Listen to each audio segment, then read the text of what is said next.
Go on.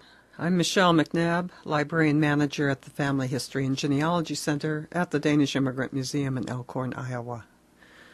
Today I am beginning an account of an early Danish Mormon immigrant, Regetta Maria Nielsen, who was born in Aalborg in 1845.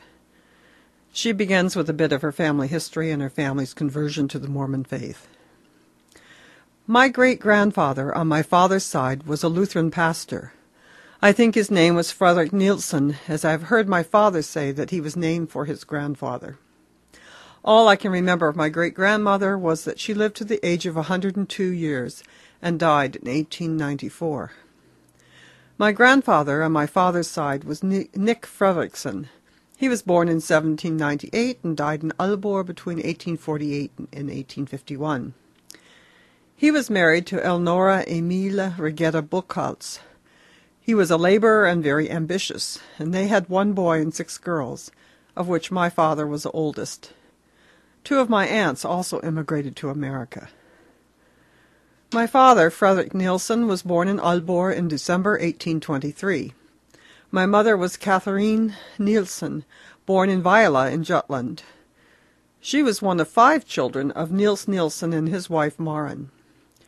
Her father was a hussar in the army, and my grandmother received a pension and lived in a veteran's widow's home until her death in 1859. They had 5 children. My mother, Catherine, was the eldest. One of my uncles was an overseer of a large estate in northern Jutland. The other was a sailmaker.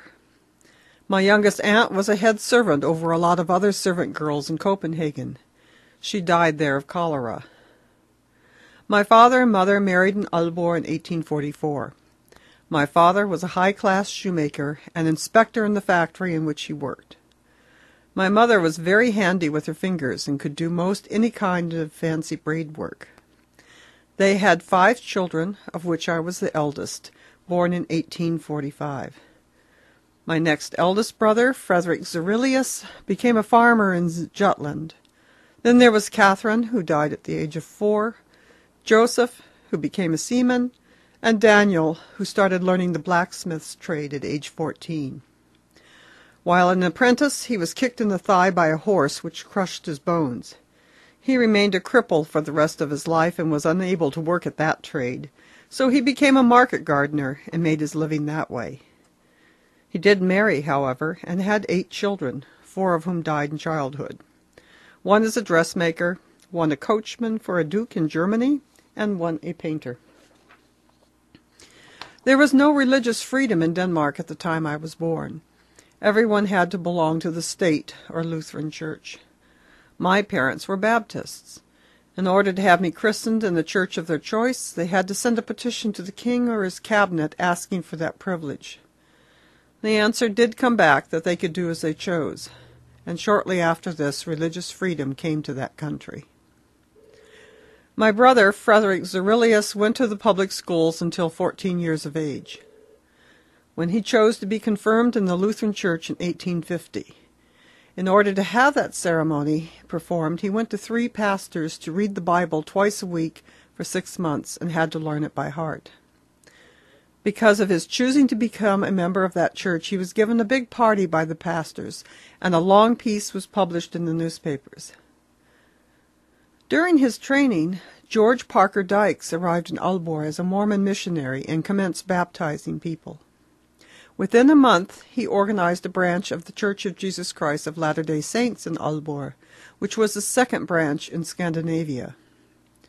My father had read in the newspapers of Apostle Erastus Snow and elders John E. Forsgren and G.P. Dykes arriving in Copenhagen to join Elder Peter O. Hansen, who had come a few weeks earlier, bringing with them a new religion, and he was favorably impressed with what he heard.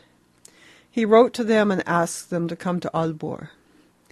Elder Dykes made his home at my father's for 6 months, and during this time my father was converted, baptized, and confirmed a member of the LDS Church on May 6, 1851. My mother was very much opposed to the truth, but 6 months later she was converted and baptized. My father remained a member of the church for a year and a half, and then he was excommunicated for some slight difference of opinion between those presiding over that branch of the church and himself. However, he held fast to their principles until his death. My mother remained a member for some 30 years and was then excommunicated because she did not attend to her meetings often enough. We'll continue Regatta Nielsen's story next week. I'm Michelle McNabb from the Danish Immigrant Museum. Ha det godt i dag.